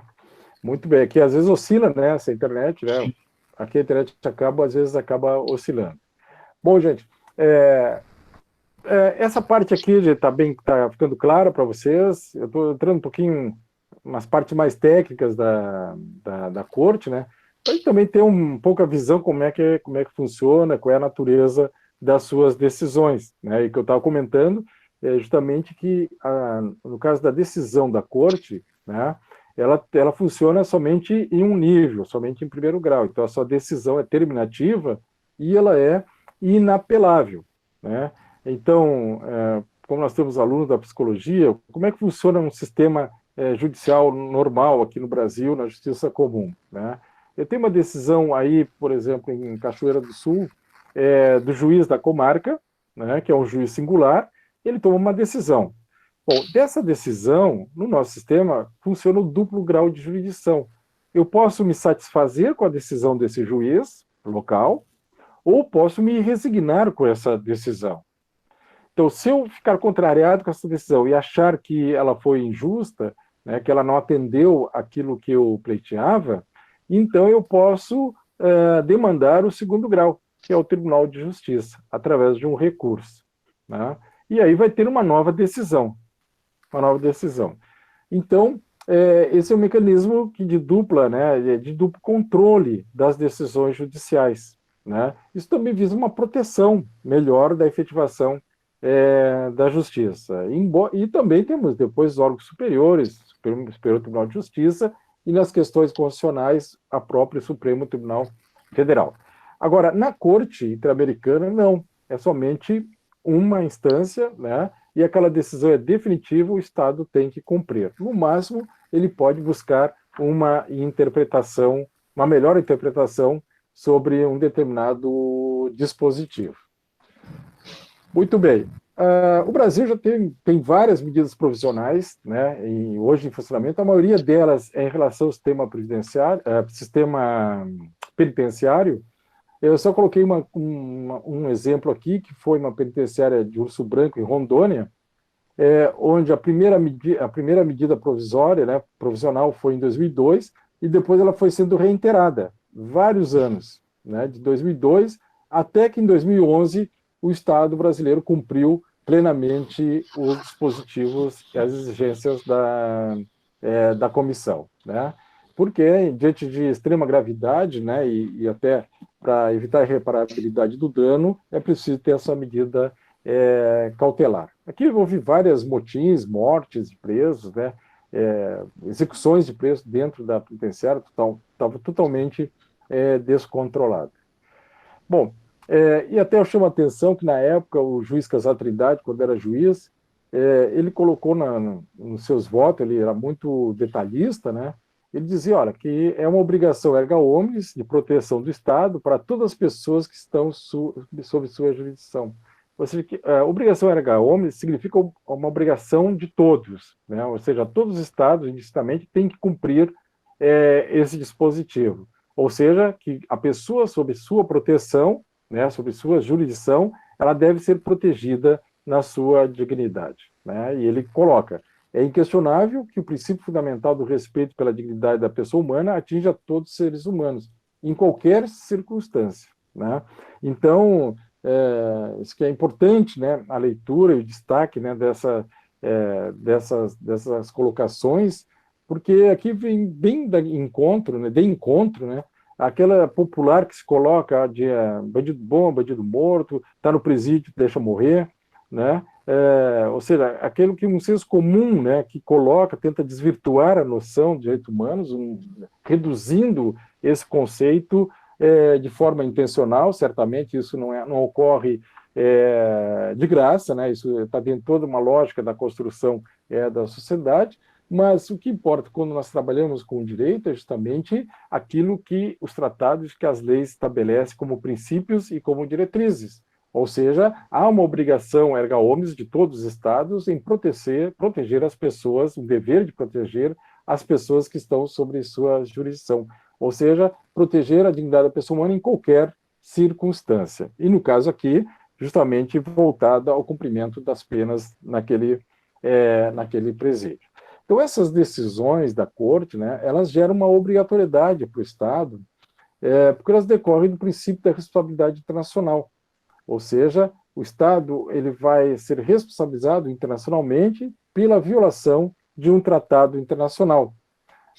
O Brasil já ratificou em 2009 um importante tratado que é o Direito dos Tratados, que é a Convenção de Viena de 69. E lá diz que todas as obrigações devem ser cumpridas e de boa-fé. No termo jurídico, é a aplicação do princípio pacta sunt servanda, ou seja, que todo compromisso assumido deve ser cumprido, e cumprido de boa-fé. Mais ainda, o Estado não pode, por razões internas, deixar de cumprir obrigações convencionais. Então, ou seja, o próprio tratado, o Estado assume esse compromisso de que não pode apontar dispositivos internos, né, questões internas, legislações internas, como motivo para descumprir um tratado. Ou seja, todos esses tratados que nós citamos até agora, eles obrigam, eles vinculam todos os poderes e órgãos do Estado brasileiro. Eles vinculam os funcionários da Prefeitura de Cachoeira do Sul, eles vinculam os funcionários da Câmara de Vereadores de Santa Maria, eles vinculam do presidente da República, governador do Estado e ao prefeito, ao vereador, deputado estadual, ao senador, ou seja, em todas as instâncias, todos os poderes, todos estão submetidos a esse regramento e vinculados, né? Então é importante ter muito bem claro essa noção dessa obrigatoriedade. Essas sentenças, elas sempre são prolatadas, né, buscando uma finalidade futura, ou seja, a efetivação dos direitos, garantir o gozo de direitos, e também com foco no passado, que é a reparação, né, de uma violação sofrida, ou seja, a reparação de uma lesão, né, sofrida pela pessoa. De uma forma geral, né? De uma forma geral, as decisões da Corte, elas vão determinar para os Estados algumas medidas, né? Eu coloquei algumas delas, né, como exemplo, né? Uma das medidas é a reparação, né, que pode ser monetária, através de pagamento de indenizações a vítimas e aos familiares. Essa é uma das medidas reparatórias que os Estados têm mais facilidades de cumprir.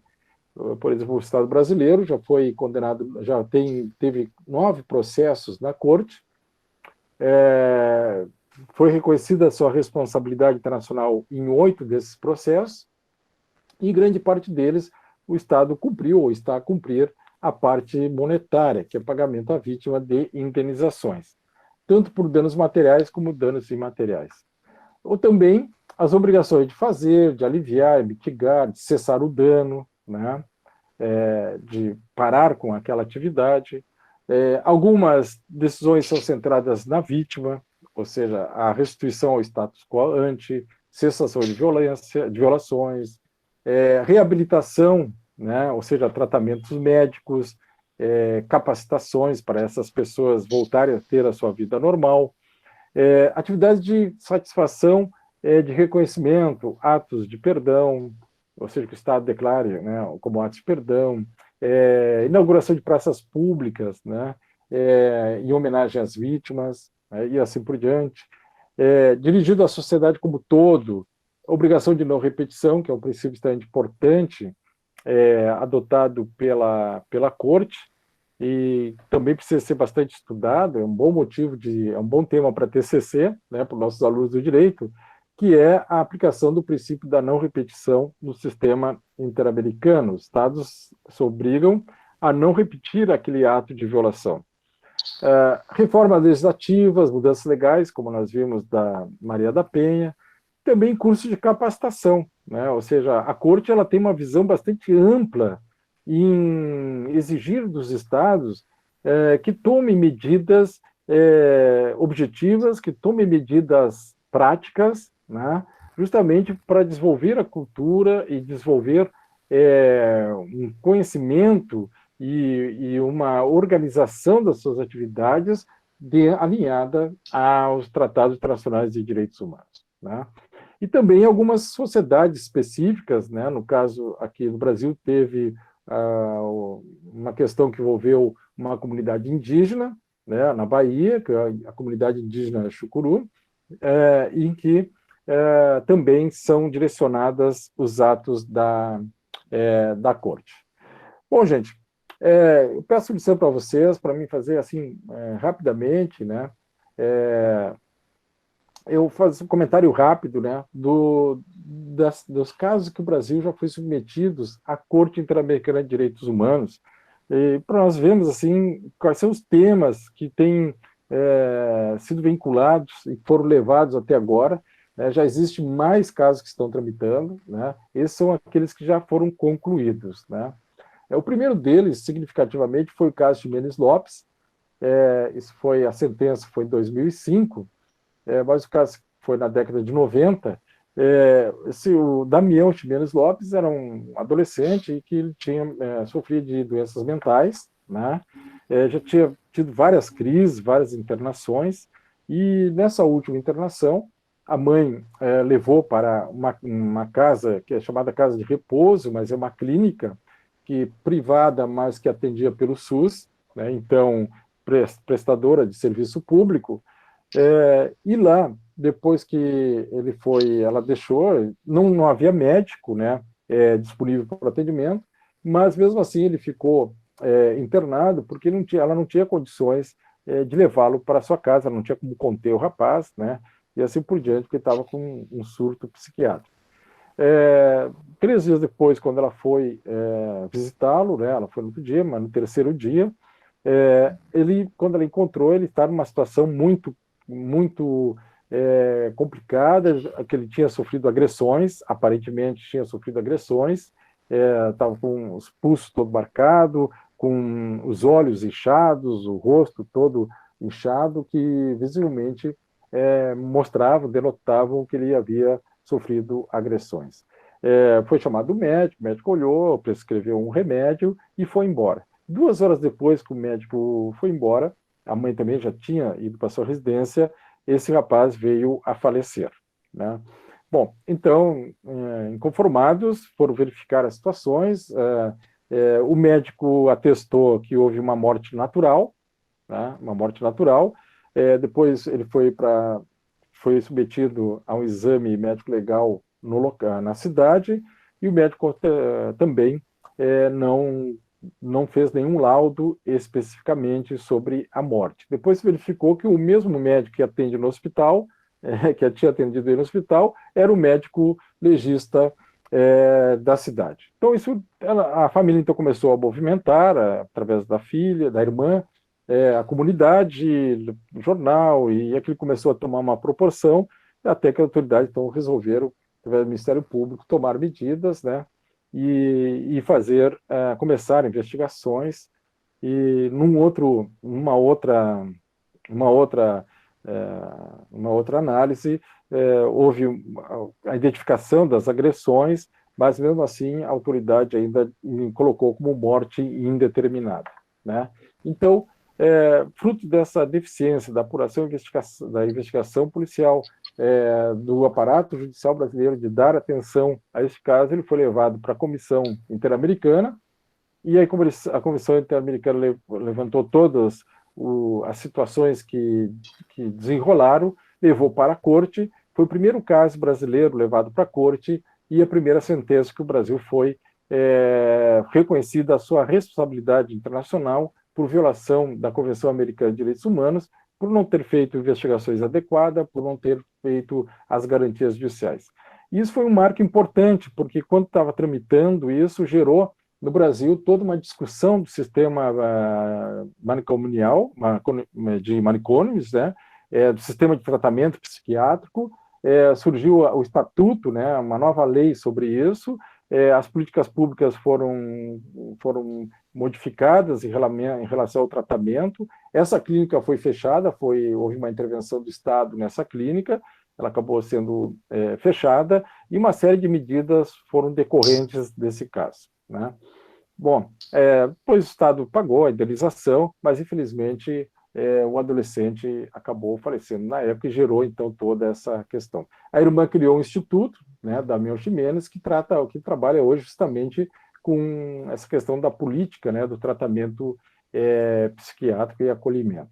O segundo caso foi em 2006, a condenação, caso Nogueira, um advogado que era defensor dos direitos humanos no Rio Grande do Norte. A denúncia de que um crime organizado rural, né, chamado Homens de Ouro, que havia cometido, mas nesse caso não houve comprovação de falhas do sistema brasileiro, então aqui o Brasil não foi responsabilizado. O outro caso foi a questão do descumprimento da obrigação de investigar e penalizar o homicídio de Sétimo Garibaldi. Foi aí nesses confrontos entre o Estado e o movimento Sem Terra, na época no estado do Paraná, o Trabalhadores Rurais Sem Terra, que acabou essa pessoa sendo morta nos conflitos, e o Estado, então, foi condenado em relação à não apuração devida, né, dos responsáveis. Para a indenização. Um caso significativo, até importante, até eu sugiro depois os estudantes a lerem essa sentença, e principalmente que eu vou comentar de um voto especial de um juiz, que é o caso de interceptação e monitoramento ilegal de linhas telefônicas. Isso ocorreu também no Paraná. Também é questão que envolve conflitos rurais, né, entre cooperativas, né, e o Estado, em que houve uma interceptação ilegal, inclusive autorizada pela Justiça, uma juíza que autorizou de forma contrariando a lei, e depois houve uma divulgação das conversas telefônicas, né, na imprensa, inclusive, se não me engano, no Jornal Nacional, na época, da Rede Globo. Então, aqui houve um debate muito interessante sobre a questão do direito à privacidade, né, e o direito e a questão da divulgação das informações relativas às conversas telefônicas. Tá? E eu destaquei aqui uns argumentos jurídicos bem importantes, né, do juiz Sérgio Garcia Ramírez, que ele fez um voto separado, né, que a gente chama de voto concorrente, que eu sugiro que é uma boa aula, né, sobre esse tema, em que ele diz assim, a admissão de interferência está condicionada a fortes exigências, né, que marcam a fronteira de uma sociedade, em uma sociedade democrática, entre o exercício legítimo de autoridade e o abuso intolerável do poder. Então, essa questão da interceptação telefônica, né, essa interferência à privacidade da pessoa, ela fica num limiar, numa fronteira que deve ser muito bem estabelecida dentro do regime democrático, né, que é o exercício legítimo da autoridade, ou seja, a lei estabelece o mecanismo, mas também o abuso intolerável do poder, ou seja, uma tendência do poder abusar, né, dessa prerrogativa que a lei estabelece. Né? E ele diz que, basicamente, né, a intervenção telefônica, né, e a revelação dos dados, eles são a cara da mesma moeda, de uma única moeda, ou seja, a invasão da privacidade, seja legal, da vida privada, seja legal ou ilícita, né? A finalidade da justiça, que justifica, né, uma interceptação, ela cessa quando ocorre a disseminação ilícita de informações que deveriam ser conhecidas e protegidas pela autoridade. Ou seja, a autoridade que recebe determinadas informações, fruto dessas interceptações, ela tem um compromisso importante, né, de proteger essas informações. E nós temos casos no Brasil, seguidamente, em que a própria autoridade, às vezes, não controla essas informações e elas passam para a imprensa e criam, né, efeitos significativos em relação às pessoas.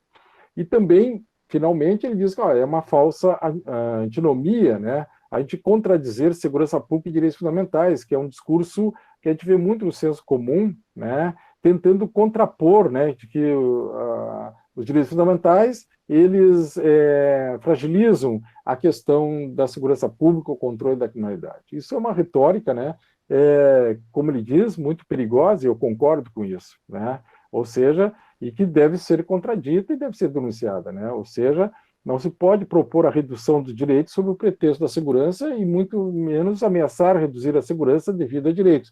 Isso é uma contradição que não tem lógica e que não pode, ou seja, você só pode combater a criminalidade, só pode combater, proporcionar a segurança pública se estiver dentro do alcance da proteção dos direitos fundamentais. Ou seja, proteger os direitos fundamentais, você protege a segurança das pessoas como um todos num Estado democrático.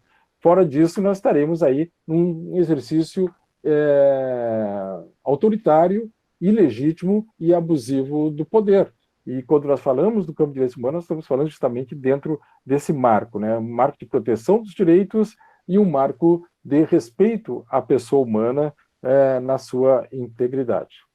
Bom, outro caso bastante complexo, que o Brasil ainda não cumpriu totalmente, né, que é o caso Lula, que foi a chamada Guerrilha do Araguaia, só que nós temos um debate bastante longo, mas que de extrema complexidade, porque envolve a discussão da lei da anistia, né, nesse caso a Corte não reconhece a legitimidade da lei da anistia brasileira, porque os crimes praticados são crimes hoje estabelecido como de lesa humanidade, são crimes imprescritíveis, e isso fere a Convenção Americana de Direitos Humanos.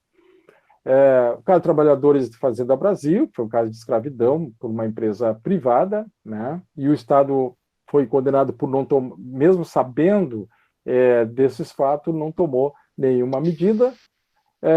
Depois, em 2017, uma das mais recentes, uma ação da polícia no Rio de Janeiro, lá em 94, onde 26 pessoas acabaram morrendo e várias mulheres, 3 mulheres e 2 meninas, foram vítimas de tortura e de atos de violência sexual praticada por agentes policiais. Isso, obviamente, tudo bem comprovado no processo, né?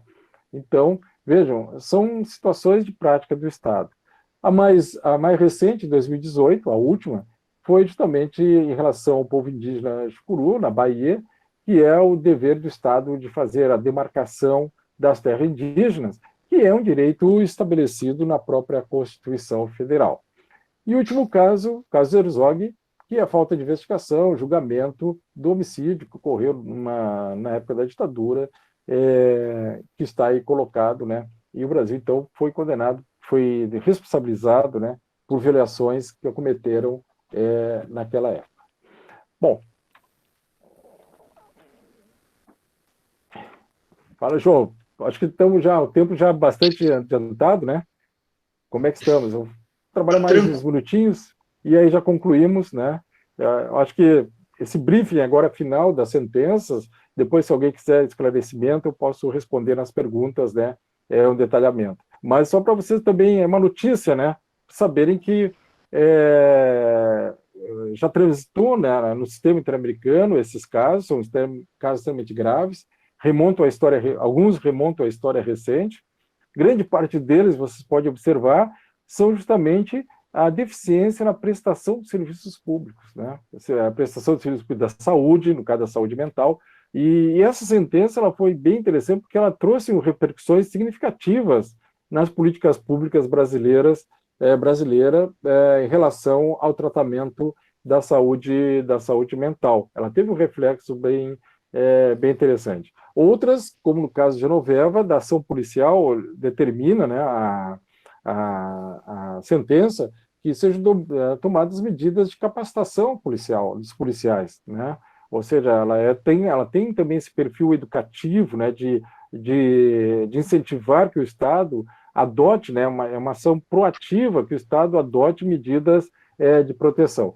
Claro que nós não vimos isso na prática, porque se nós pegarmos só no Rio de Janeiro, de 94 para cá, ou mesmo de 2017 para cá, que foi quando foi prolatada a sentença, então de 2017 até 2000, são 3 anos, quantas questões já houveram, mais ou menos até parecida, em relação à violência policial que ocorre no Rio de Janeiro, em outro estado, mas com mais intensidade no Rio de Janeiro, inclusive com uma intervenção de praticamente 1 ano, né, do Exército, que também não conseguiu cumprir nenhuma medida produtiva, positiva, enfrentamento à violência do Rio de Janeiro. Então, isso quer dizer o seguinte, a Corte, nas suas decisões, ela aponta, né, as medidas de responsabilidade do Estado. Muitas dessas medidas o Estado brasileiro não cumpriu. Umas são simples de cumprir, mas falta uma decisão política, uma aptidão política do Estado, né? Ou seja, do Estado fazer cumprir essas medidas. Isso coloca um nó dentro desse sistema, né? Porque o Estado brasileiro, perante o sistema interamericano, ele deve garantir o cumprimento das disposições estabelecidas nesses tratados, né? E seus efeitos no direito interno. Tanto em relação ao que se chama de norma substantiva, ou seja, os direitos que devem ser protegidos, né, estabelecidos na Convenção e nos demais tratados, como também em relação às normas processuais, ou seja, o cumprimento das decisões da Corte, que devem ser práticas e eficazes, né?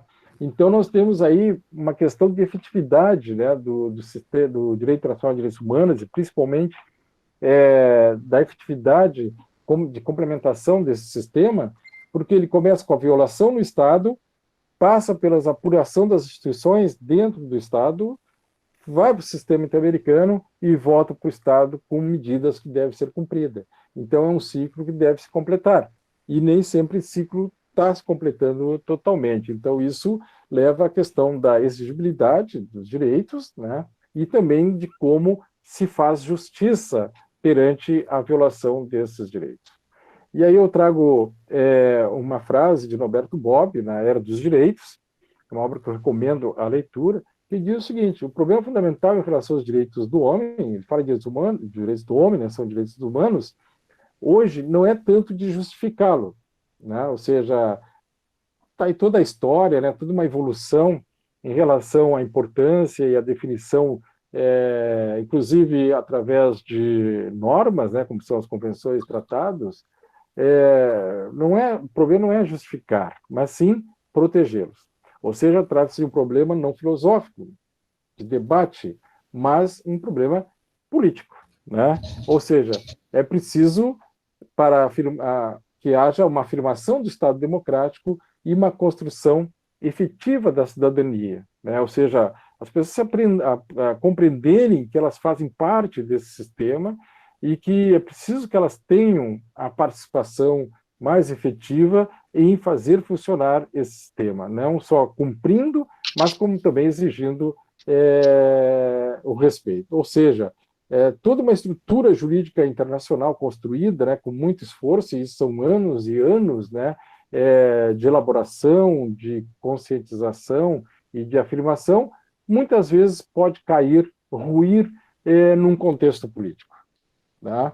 Ou seja, a estruturação política pode derrubar todo um sistema construído em séculos e anos, através, às vezes, de uma decisão política dentro de um contexto colocado no Estado. Então, é preciso, né, se fortalecer o estudo, a pesquisa, o conhecimento, né, e, principalmente, no caso do direito,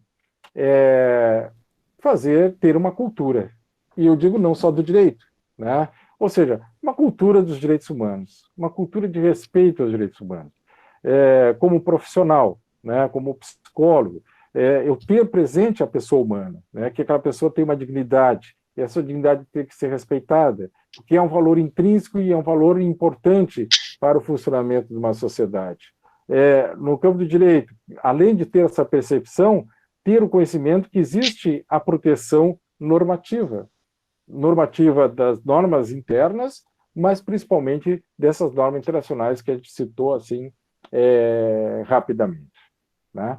Então, acho que daí eu concluo, né, e fico para as colocações. Fui demasiadamente longo, né? Eu estou olhando o relógio ali e vi que extrapolei, né? Peço desculpas, né, por tanta gama de informações, mas o objetivo era justamente esse: fazer uma trajetória, pontuar várias coisas, chamar a atenção de que existe um sistema, esse sistema tem as suas precariedades de funcionamento, tem as suas dificuldades, mas também tem muitos avanços, né? Tem muitas coisas importantes que às vezes a gente não percebe, né, que está acontecendo, mas que é fruto do funcionamento da aplicação desses tratados internacionais, né? Como eu destaquei, a própria questão da violência, do enfrentamento da violência doméstica, a questão do enfrentamento da saúde pública na área de doenças mentais, né? Os regramentos do funcionamento dos operadores da força, né, dos setores policiais. Então, na área da educação, tem várias áreas, então, que já tem uma influência diretamente desse sistema. Muito bem, professor João. Fico para perguntas. Abrir para perguntas, só quero me redimir aqui e citar que a professora Laura, da psicologia, também estava presente, né? Ótimo. Crasso, né? Imperdoável, mas quero fazer essa referência agora. A professora Cristiana queria perguntar, professora, vou falar? Na verdade, eu só quero, primeiramente, agradecer a fala do professor Sérgio, né, que hoje nos brindou aí com elementos fundantes dos movimentos sociais, como produções históricas, né, como territórios não separados, mas que se complementam e se atravessam constantemente, e que embasam, né, os discursos da psicologia que pauta a sua atuação nos direitos humanos e, antes de mais nada, na luta para que todas as pessoas, né, sem distinção, sejam reconhecidas e se reconheçam enquanto sujeitos de direitos. No entanto, eu preciso dizer que a psicologia, ela precisa se fazer mais presente nessas oportunidades de falarmos sobre direitos humanos, né? Apesar dos direitos humanos serem fundantes do nosso discurso, né, na psicologia, me parece que ela só começou a se questionar mesmo a respeito disso, ainda que de forma individual, né, a partir do golpe militar em nosso país. E em que os psicólogos começaram realmente a se questionar sobre a sua atuação junto à maioria da população e que seria o seu, e se questionar sobre o seu papel, né, na sociedade, na oferta dos seus serviços, né, na execução das nossas práticas, e que não são práticas neutras, né, são práticas implicadas no mundo e com o mundo real, né, e isso é uma reflexão que eu faço a partir da escuta da sua fala, que eu achei tão rica, e confesso, assim, essencial para o curso de psicologia, porque o senhor fez aí levantou, né, o panorama de marcos importantes, né, para a sustentação dos direitos humanos, e ter esse conhecimento que o senhor compartilha conosco no dia de hoje é fundamental para a área de psicologia. Ao mesmo tempo que lhe escuto, eu faço as minhas reflexões, né, não tenho como não pensar sobre a fragilidade de uma noção e consciência universal do que concerne os direitos humanos, sobretudo nesse momento que estamos atravessando no mundo inteiro, né, que denuncia o sistema político dos diversos países e do nosso país, ainda mais fragilizado pela pandemia, mas que a pandemia também denuncia ainda mais essa fragilidade de uma noção universal de direitos humanos, inclusive através de uma série de movimentos marcados pelo slogan, né, de vidas que importam, né, foi necessário, inclusive, isso. Então, assim, quero mais uma vez me parabenizar e lhe agradecer a oportunidade de participar com vocês desse momento, realmente foi um momento muito rico para nós. Que bom! Eu que agradeço a sua participação, a sua intervenção. Realmente, não quis tocar de forma proposital, né? Mas a questão da pandemia gerou, né, a própria Comissão Interamericana uma preocupação muito grande, inclusive ela estabeleceu um conjunto de regramentos já preventivo para os estados, né, e também a Corte também se pronunciou, né, editou também um conjunto, uma resolução, que a preocupação justamente é que em momentos de crise, muitas vezes os estados aproveitam para extrapolar os seus poderes, os seus deveres, né? E uma coisa ficou muito clara, tanto na comissão como na corte, é que os estados, mesmo que decretando situações excepcionais, como no Brasil foi implantado um regime de exceção sanitária, né? Um regime sanitário, mas que toda a limitação de direitos ela estivesse estritamente adequada a cumprir esse fim. seja o fim sanitário. Então, isso foi uma preocupação muito grande do sistema interamericano, justamente de apontar e estabelecer quais são os limites, né? Os limites dentro de uma parte humanitária. Aliás, até analisar os discursos políticos, né, de soluções, nós não vimos das autoridades a manifestação de que o controle da pandemia era um direito humano, né? Estaria dentro do leque dos direitos humanos, né? É uma obrigação do Estado, né? Esse discurso não aparece na nossa política, né? Das autoridades políticas, elas não se sentem dentro desse processo. Então, aí mostra o distanciamento que tem esse tema, né? Do setor público brasileiro, principalmente, e quando as principais autoridades do país não se sentem, né, como garantidoras de direitos humanos, principalmente nesse momento da pandemia, em que o principal valor, né, da pessoa humana é a sua vida, né, a sua vida. Então, esse é o principal objetivo, né, da autoridade pública, né? Ou seja, não só a Convenção Americana de Direitos Humanos, mas principalmente a Constituição Federal, né? Porque todo ator político, né, seja qualquer ente federado, ele é levado a esse cargo político para fazer cumprir a Constituição, para cumprir a Constituição. A Constituição que diz o que o político deve fazer, não é o político que diz o que a Constituição tem que fazer. Então, essa noção ela é extremamente importante, mas a gente não vê isso no discurso político, não vê que, olha, eu estou fazendo isso para garantir os direitos humanos da nossa população. Né? Isso aí. Por que estou tomando essas medidas? Por que eu estou tomando a medida de que tem que fechar o comércio? Né? Eu tenho que fechar o comércio porque nós precisamos garantir os direitos humanos da nossa população. Esse não é um discurso político, esse é um discurso legal, o discurso da Constituição, o discurso do sistema interamericano, dos tratados internacionais. Esse é o discurso de compromisso das autoridades públicas, né? Então, mas você não vê esse discurso, ele não está presente. Pode ser por vários motivos, por questões ideológicas, questões de posições, e até, infelizmente, de total desconhecimento, o que seria uma coisa impensável, né? Muito bem. Sérgio, Oi. Eu acho que ficou muito bom a parte final ali, com os casos que o Brasil é parte, porque ficou muito claro para todos aqui como nós somos frágeis perante o Estado, né? O Estado não investiga o caso do Ramon Ximenes e pronto, fica por isso mesmo. E aí, o que eu vou fazer? Então, ficou muito claro o que o Estado pode, que todos que têm o poder tendem a exorbitar. Então, a nossa fragilidade é tamanha, como cidadão, perante a força estatal, que acho que ficou muito claro a necessidade desse órgão, né? No caso da Maria da Penha, também ali, né? Então, isso é de sua importância, esse teu diálogo, né? Para mostrar para os alunos e abrir a cabeça, né? De muitos, claro, inclusive nos cursos do direito, de que direitos humanos não se compactua com segurança pública, que o Estado tem que usar de arbítrio para conter violência, etc. Né? Então, acho que ficou bem claro isso e demonstra assim, que nós temos que pensar, que os nossos alunos têm que raciocinar, entender que quando se fala em direitos humanos, se fala nos nossos direitos mínimos, básicos, né? E que tem que ser, de alguma maneira, né? Garantidos. Se aí nós pegamos alguns doidos que nos governam eventualmente, aqui e fora daqui, precisamos de um órgão desses, né, da Comissão e da Corte.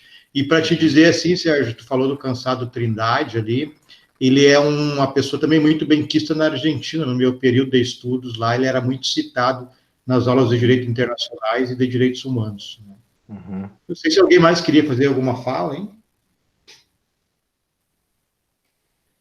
Então, ok, professor Sérgio, eu quero dizer, né, lhe agradecer profundamente aí, em primeiro lugar, pela amizade, né, que nós temos, né, foi um privilégio, né, ter conhecido lá em Canoas e se tornar teu amigo, já esteve aqui em casa, né, em outra oportunidade, né, então, e a tua disponibilidade, né, de falar desse conhecimento, essa bagagem que tu traz, e falar de maneira tão coloquial, assim, sem um vocabulário eminentemente jurídico, né, que deu para todos entenderem. E tem aqui mensagens, né, a Adriana, a professora Cristiana, né, e outros aí falando da necessidade do conhecimento da população e dos direitos humanos. Então, muito obrigado, e o pessoal está pedindo que tu mande o material, Sérgio, se for possível. Certo.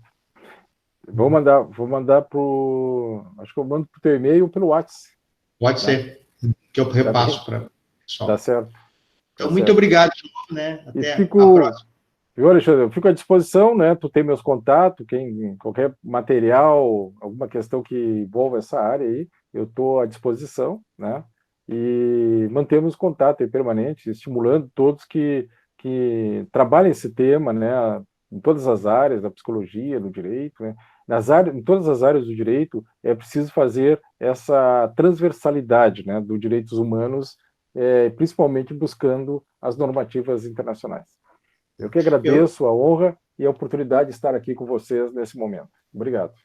Quero, assim, só encerrar e então dizer que nós temos, eu falo para os meus alunos do direito, e acho que a psicologia está junto, são eles que têm a obrigação de levar esse Estado democrático adiante. É eles que têm que demonstrar para o resto da população, mesmo que sejam criticados severamente, porque quem se posiciona é criticado, né? Mas levar isso para as novas gerações, para o futuro, um Estado bom para todos, né? Então, muito obrigado, Sérgio. Valeu. Eu que agradeço. Tchau. Agradeço a todos os presentes também, a professora Cristiana, a professora Patrícia, tem mais professores aqui, né? Todos que estão presentes e todos os alunos da Psicologia do Direito, né? A professora Letícia e a professora Laura. Então, um abraço, até mais. Um abraço a todos. Um abraço, até mais.